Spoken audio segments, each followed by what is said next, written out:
سلامونه پرون د ناصر باغ د لارې د افغان کډوالو د ستنېدنو د بهیر هغه پروسس یا پروسه چې ده هغه تشریح کړې وه خو ځینو ملګرو پوښتنه کړې وه چې که څوک خپلې لارۍ ته یا د خپل کډې ګاډي ته ایسارېږي نو هغو به څه طریقه کار وي دا به تاسې په ناصر باغ کې ورته وایې نو تاسې نه علیحده دته یوه بله پارچه ورکوي ډیپوټیشن لیټر ورکوي یا اگزیټ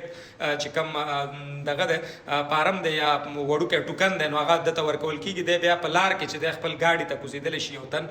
ستاسې د کورنۍ نه نور راسم چې دی تاسې کله چې تورخم ته ورسېدې هلته دغه ټوکن پارچه چې د پامیل په سر یې درکړې دا درنه د پاکستان چارواکي چې دي دا ایسارئ او د افغانستان طرف ته چې ورځي تا ته په لاس باندې یو ټاپه ویل کېږي خو تاسو سره د خپل کارډونو لکه څنګه چې ما په ویډیو کې یادونه کړې وه تاسو سره د خپلو کارډونو پوډوسټیټ یا هم په موبایل کې چې دي تصویرونه دا لازمي دي د افغانستان په خاوره باندې دلته به یو یادونه وکړو چې څنګه تاسې افغانستان خاورې ته داخل شوئ د پیوار کارډونو رجسټریشن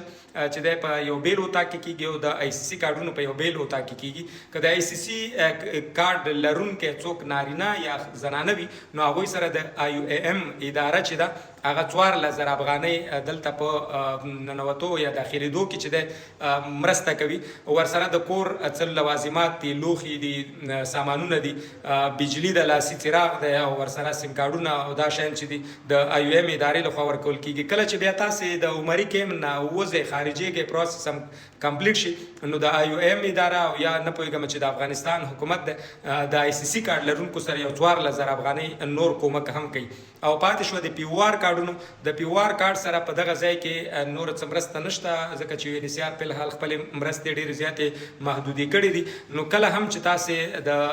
عمري کیم نه ووځئ نو 1,000 روپۍ هغه کسانو ته ورکول کېږي چې د 5 کسانو نه د پامیل تعداد زیات وي که چېرته د 5 کسانو نه د پامیل تعداد کم وي نو بیا د کس په سر باندې 2,000 افغانۍ چې دی دوی ته سفریه یا د لارې خرڅ په نوم باندې ورکول کېږي نور اے ټي ایم کارډ یا سیم کارډ چې دی په دغه ځای کې تاسو ته درکول کېږي او هغه سیم کارډ چې دی تاسې په کار دی چې هغه نمبر په خپل موبایل کې واچوئ تصدیق یې کوئ ځکه کله کله په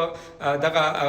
کور باندې چې کوم نمبر لیکلی هغه نمبر او په دې سیم کې چې کوم رجسټر نمبر دی دا سره فرق لري کمپیوټر والا غلط شوي نو بیا که چېرته تاسې دغه د کور نه تاسې خپل نمبر هغه کس ته ورکړئ او هغه انسا غلطه وي نو بیا به تاسو سره په آینده کې چې دی د یو ان سی آر رابطه کټ وي نو یعنې تاسو ته به ډېر زیات مشکل دغه کېږي نور هم که تاسو څه پوښتنه لرئ په کمنټ کې راته لیکلی شئ د دغه ډول معلوماتو دپاره زموږ د ټیک ټاک اکاونټ ځان سره ضرور فالو کړئ او دا ویډیو ریپوسټ کړئ چې ټولو ملګرو ته دغه هدایت ورسېږي کور مو ده ډېره مننه